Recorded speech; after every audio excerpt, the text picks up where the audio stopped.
বাংলা ভাষাভাষী পৃথিবীর যে কোনো প্রান্তে মানুষ থাকুক না কেন, আল্লামা সাঈদীর আলোচনা শোনা নাই, আল্লামা সাঈদীর তাফসীর মাহফিল শোনা নাই, এমন মানুষ খুঁজে পাওয়া খুবই মুশকিল হয়ে যায়। পৃথিবীর প্রতিটি প্রান্তে প্রান্তে যেখানে বাঙালি রয়েছেন, বাংলা ভাষাভাষী মানুষ রয়েছেন, প্রতি মানুষের অন্তর জুড়েই রয়েছিলেন আল্লামা সাঈদী রহমাতুল্লাহ। আমি যদি বলি আমার মতন লক্ষ লক্ষ যুবকরা আল্লামা সাঈদী রহমাতুল্লাহ তাফসীর থেকে আলোচনা শুনে আলোচনা মাঠে কথা বলার সাহস আমরা পেয়েছি। ছোটকাল জোরে আল্লামা সাঈদী রহমাতুল্লাহ আলোচনা শুনতাম। আমি যদি আপনাদেরকে ভালোবাসার তাগিদ থেকে যদি বলি, অন্তরের গভীর থেকে যদি বলি, আলহামদুলিল্লাহ আমার আম্মাজান পৃথিবীতে বেঁচে রয়েছে।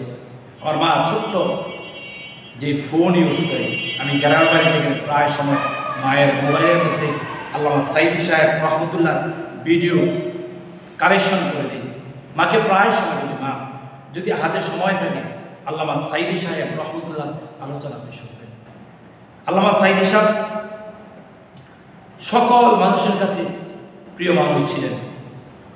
কি বৃদ্ধ, কি বিদ্যা, কি শিশু, কি যুবক, কি যুবতী, সকল মানুষরা এক বাক্যে আল্লামা সাঈদী রহমতুল্লাহকে ভালোবাসতেন।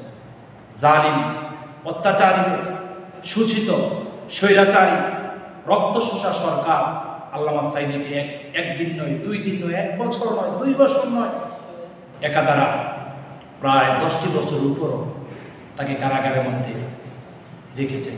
কত নির্লজ্জময় কাজ করেছেন, কত জঘন্য কাজ করেছেন, কত নিকৃষ্ট কাজ করেছেন। আল্লাহ তাআলা তাদেরকে হেদায়েত দান করুন। তারাও আজকে ক্ষমতার মধ্যে টিকে থাকতে পারে নাই। তারা নিজের দাম্ভিকতা দেখেছেন, নিজের অহংকারের সর্বোচ্চ চূড়া থেকে তারা পৌঁছে গিয়েছেন। আল্লামা সাঈদী ছিল সকল মানুষের ভালোবাসার আধার। তার মৃত্যুটা যেভাবে হয়েছে, গোটা বাঙালি জাতি তার মৃত্যুতে শোকাবহ হয়েছে, গোটা বাঙালির চোখ থেকে অজরভাবে পানি পড়েছে। আমি যদি বলি, এত কান্না, এত কষ্ট, এত দুঃখ, এত ত্যাগ, এত তিতিক্ষা কখনো পাই নাই। আল্লামা সাঈদী রহমতুল্লাহ মৃত্যুর সংবাদ যখন শুনেছি, অঝরভাবে যত চোখের পানি ঝরেছে। শুধু আমাকে নয়, বাঙালি হাজার হাজার মানুষের চোখ থেকে পানি পড়েছে। হাজারো মানুষের ইতিহাস আমি বলতে পারি, শত সহস্র মানুষের ইতিহাস আমি বলতে পারি। আল্লামা সাঈদী রহমতুল্লাহকে জেল থেকে ফিরানোর জন্য, জেল থেকে যেন মুক্তি পায়, কত শত সহস্র মানুষ তার জন্য নফল রোজা রেখেছেন। এমনকি অনেক মানুষ হয়েছেন যতদিন পর্যন্ত সাঈদী সাহেব মৃত্যুবরণ না করবেন, অর্থাৎ জেল থেকে বের না হবেন, ততদিন পর্যন্ত তারা নফল রোজায় রেখেছেন। সাঈদী সাহেব মৃত্যুর দিন পর্যন্ত অনেক মানুষ রোজা রেখেছেন। আল্লাহ তুমি সাঈদীকে মুক্ত করে দাও। সুবহানাল্লাহ, কত ভালোবাসতেন মানুষ। এ প্রিয় মানুষটাকে জালিমরা, জুলুমবাজরা, স্বৈরাচাররা কষ্ট দিতে দিতে দিতে দিতে, নির্যাতন স্টিম রুলার তার উপরে চালাতে চালাতে মৃত্যুর পথে তাকে অবস্থানে পতিত করেছেন। আল্লাহ তাআলা তাদেরকে হেদায়েত করুন। এই স্বৈরাচারীকে আল্লাহ তাআলা মাফ করে দেন। যে তার ভিতরে হেদায়েত যদি না থাকে, আল্লাহ তাআলা তাদেরকে ধ্বংস করে দেন। আমরা সচক্ষে দেখছি তারা ধ্বংস হয়ে গেছে। রাসূল আরবি সাল্লাল্লাহু আলাইহি ওয়াসাল্লাম একটা হাদিস আমার স্মরণ হয়ে গেল, মিশকাতুল মাসাবির 1680 নম্বর হাদিস। রাসূল আরবি সাল্লাল্লাহু আলাইহি ওয়াসাল্লাম বলেছেন, ওয়াত্তাকিউ দাওয়াতাল মাযলুম ফাইন্নাহু লাইসা বাইনাহা ওয়া বাইনাল্লাহি হিজাব। মাজলুমের বদদুয়া থেকে তোমরা বেঁচে থাকো, কেননা মাজলুমের বদদুয়া আর আল্লাহর সাথে কখনো পর্দা থাকে না, হিজাব থাকে না।